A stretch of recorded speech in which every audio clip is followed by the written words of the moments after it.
kira campaign da sek datera mu sente ningi datera mu kukisatisa datera mu kuyakuya erina manana bitamu abantu balina lema ba Uganda banonda ekindi constitution etukoba nti tulina okugabana ebifo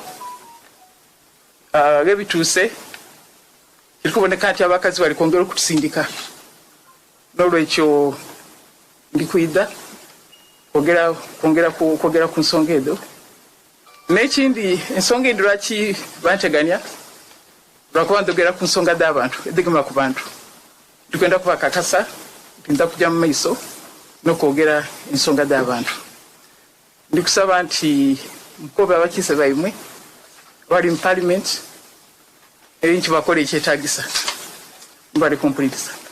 Madam Speaker, where does this leave you as the... No questions, please. Thank you. No questions. Tomorrow. All right, breaking news just coming in. Kamuli woman member of parliament, Rebecca Alitwala Kadaga, will run for the speakership position as an independent candidate. We are bringing to you a breaking story coming in from Hotel Africana here in Kampala right now. We can confirm on good authority, speaking to the press a couple of minutes ago, that the woman member of parliament